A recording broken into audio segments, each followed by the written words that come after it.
స్వాతంత్రం రాకముందన్న బీసీలు స్వతంత్రంగా బతికారు. కానీ ఈ స్వతంత్ర భారతదేశంలో బీసీలు ఒక ద్వితీయ శ్రేణి పౌరులాగా బతుకుతూ ఉన్నారు. స్వతంత్రం వచ్చిన తర్వాత ఎలాంటి హక్కులు లేకుండా రాజ్యాంగం రాసుకున్న తర్వాత ఆ రాజ్యాంగంలో బీసీలకు ఎలాంటి రిజర్వేషన్స్ కానీ హక్కులు కానీ లేకుండా 1865లోనే బ్రిటిష్ వాడే జనగణన దేశంలో జనగణన చేస్తూ కులగణన కూడా చేయడం జరిగింది. అది 1981 నుంచి మొదలుకొని 1881 నుంచి మొదలుకొని 1931 వరకు నిరాటకంగా చేసినారు. ప్రతి 10 సంవత్సరాలకు ఒకసారి చేసిన దాంట్లో బీసీల యొక్క కులగణన కూడా చేసిరు. ఆ రోజు వృత్తికుల యొక్క కులగణన జరిగింది ఆ రోజు. దాని తర్వాత స్వాతంత్రం వచ్చిన తర్వాత 1951 నుంచి ఇప్పటి వరకు 15 సార్లు కులగణన చేస్తే ఏ కులగణనలో కూడా జనగణన చేస్తే ఏ జనగణనలో కూడా బీసీ కులం అనేటటువంటి కాలం లేకుండా చేసేసింది.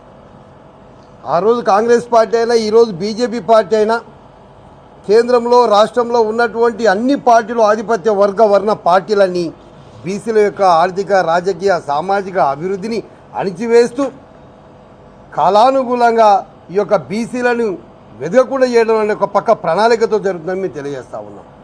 ఈరోజు మహిళా రిజర్వేషన్స్ మీరు 33% పెట్టిన సంతోషమే, కానీ ఏ మహిళలు పెట్టిరు మీరు? ఇలా మహిళా రిజర్వేషన్స్ ముసుగులో ఎదుగుతున్న బీసీ ఎమ్మెల్యే ఎంపీలను కూడా జీవితాలు తుంచివేసి రాజకీయ సమాధి చేసినటువంటి ఇది కూడా ఒక కుట్ర అని నేను తెలియజేస్తా ఉన్నాను. ఈరోజు మహిళా రిజర్వేషన్ పెట్టిరు. ఈ ఆధిపత్య వర్గాలు మా దగ్గర కానీ రెడ్లు కానీ వెర్మలు కానీ కమ్మలు కానీ వాళ్ళు భర్త ఒక కాడ వేసుకుంటే మహిళ వచ్చిన కాడ భార్య ఒక కాడ వేసేస్తారు. ఒకటే 2 కాన్సెన్ల భర్త ఒకటి భార్య ఒకటి వేస్తుంటారు. ఎందుకంటే వాళ్ళకి ఏ నీతి నిజాయితీ ధర్మం అనేది ఏది లేదు. వాళ్ళకి 119 మంది ఎమ్మెల్యేలు ఉంటాయి. ఈ తెలంగాణ రాష్ట్రంలో 45 మంది రెడ్లే ఊరు, 63% వెల్మలు రెడ్లు కమ్మలు వీళ్ళే ఉన్నారు. ఉండగా కూడా వీళ్ళు నామినేటెడ్ పోస్టులో కూడా మొత్తం రెడ్లకు వెల్మలకు కమ్మలకు వాళ్ళకే ఇచ్చుకుంటారు. అంటే ఎక్కడ కూడా నీతి నిజాయితీ ధర్మం అనేది వీళ్ళకి లేదు.